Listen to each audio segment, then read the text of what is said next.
ನಿಮ್ಮತನವನ್ನು ನೀವು ಕಳ್ಕೊಂಡು ನೀವು ಇನ್ನೊಬ್ಬರು ಆಗುವುದು ಹೇಗೆ ಗೊತ್ತಾ ನಿಮಗೆ?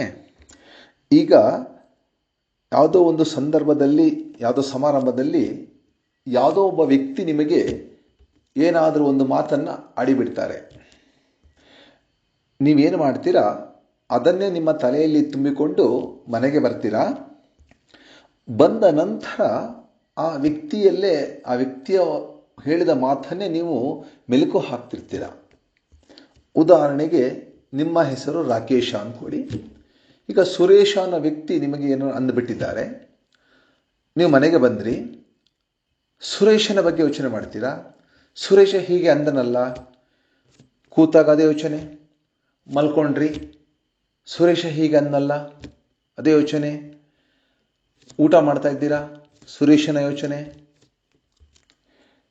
ಟಿವಿ ನೋಡ್ಲಿಕ್ಕೆ ಹೋದ್ರಿ, ಅಲ್ಲಿ ಸುರೇಶ ನಿಮಗೆ ಬರ್ತಾನೆ.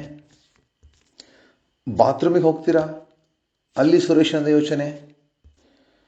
ಹೊರಗಡೆ ವಾಕಿಂಗ್ ಹೋಗ್ತೀರಾ, ಅಲ್ಲಿ ಸುರೇಶನ ಯೋಚನೆ. ಹೀಗೆ ಪ್ರತಿ ಹಂತದಲ್ಲೂ ನೀವು ಸುರೇಶನನ್ನೇ ನೆನೆಸ್ತಾ ಇರ್ತೀರ. ಯಾವಾಗ ನೀವು ಕುಂತಲ್ಲಿ, ನಿಂತಲ್ಲಿ, ಮಲಗಿದಲ್ಲಿ ಪದೇ ಪದೇ ಸುರೇಶನ್ ನೆನೆಸ್ತೀರೋ ಆವಾಗ ನಿಮ್ಮನ್ನು ನೀವು ಕಳ್ಕೊಳ್ತಾ ಬರ್ತೀರಾ. ನಿಮ್ಮ ಒಳಗಡೆ ಸುರೇಶ ಬಂದು ಸೇರ್ಕೊಳ್ತಾ ಹೋಗ್ತಾನೆ. ನಿಮ್ಮಿಂದ ರಾಕೇಶ ಹೊರಗಡೆ ಹೋಗ್ತಾನೆ, ಸುರೇಶ ನಿಮ್ಮ ಒಳಗಡೆ ಬಂದು ಕೂತ್ಕೊಂಡ್ಬಿಡ್ತಾನೆ. One fine day Rakesh will become Suresh. ನೀವು ರಾಕೇಶ್ ಆಗಿದ್ದವರು ಸುರೇಶ್ ಆಗಿಬಿಡ್ತೀರ. Indian philosophy is based on psychology.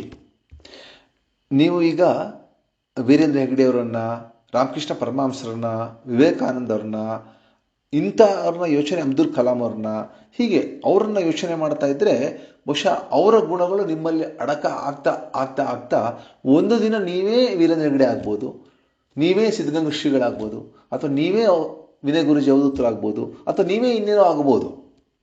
ನೀವು ಯಾರ ಬಗ್ಗೆ ಹೆಚ್ಚೆಚ್ಚು ಯೋಚನೆ ಮಾಡ್ತೀರಾ, ಯಾರು ನಿಮ್ಮ ಮನಸ್ಸಿನ ಒಳಗಡೆ, ಬುದ್ಧಿಯ ಒಳಗಡೆ ಆಗಾಗ ಬರ್ತಾ ಹೋಗ್ತಾರೆ, ಅವರ ಸ್ವಭಾವ ನಿಮ್ಮ ಮೇಲೆ ಪ್ರಭಾವ ಬೀರುತ್ತೆ. ಅದಕ್ಕೆ ಸ್ವಭಾವ ಪ್ರಭಾವ ಅಂತ ಹೇಳೋದು. ಅದಕ್ಕೆ ಯಾರಾದರೂ ಅಲ್ಲ ಸಲ್ಲದ ಬೇಡದ ವ್ಯಕ್ತಿ, ಕೆಲಸಕ್ಕೆ ಬಾರದ ವ್ಯಕ್ತಿ, ಒಬ್ಬ ಅಜ್ಞಾನಿ ಯಾವುದಾದ್ರೂ ಒಂದು ಮಾತನ್ನು ಆಡಿದಾಗ ಆ ವ್ಯಕ್ತಿಯನ್ನು ತಕ್ಷಣ ಮರೆತು ಬಿಡೋದು ಉತ್ತಮ.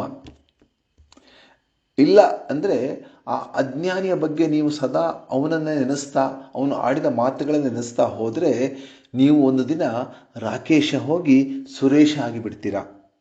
ಹಾಗಾಗಿ ದೇವರು ನಿಮ್ಮ ವ್ಯಕ್ತಿತ್ವವನ್ನು, ನಿಮ್ಮ ಜೀವನವನ್ನು ರೂಪಿಸಿಕೊಳ್ಳುವಂಥ ಜವಾಬ್ದಾರಿಯನ್ನು ಹಾಗೂ ಅವಕಾಶವನ್ನು ನಿಮಗೆ ಕೊಟ್ಟಿದ್ದಾನೆ. ದಯಮಾಡಿ ನಾವೆಲ್ಲರೂ ಸಚ್ಚಿಂತನೆಯನ್ನು ಮಾಡ್ತಾ, ಒಳ್ಳೆಯ ಚಿಂತನೆಗಳನ್ನು ಮಾಡ್ತಾ, ಒಳ್ಳೆಯರ ಸಹವಾಸವನ್ನು ಮಾಡ್ತಾ, ಒಳ್ಳೆಯರ ಹೇಳಿದ ವಿಚಾರಗಳನ್ನೇ ಸದಾ ನೆನೆಸ್ತಾ ಇದ್ದರೆ ನಾವು ಕೂಡ ಒಂದಿನ ಆ ರೀತಿ ಆಗ್ತೀವಿ. ನಮಗೆ ಅವರ ಗುಣಗಳು ನಮ್ಮ ಒಳಗೆ ಬರ್ತದೆ. ಈ ಅಜ್ಞಾನಿಗಳ ಗುಣಗಳು ಬರೋದು ಬೇಡ, ಅವ್ರು ಹೇಳಿದ ಮಾತುಗಳು ನೆನೆಸ್ಕೊಳ್ಳೋದು ಬೇಡ. ಅದನ್ನು ಬಿಟ್ಟುಬಿಡೋಣ, ಒಳ್ಳೆಯ ವಿಚಾರಗಳನ್ನು ತೆಗೆದುಕೊಳ್ಳೋಣ.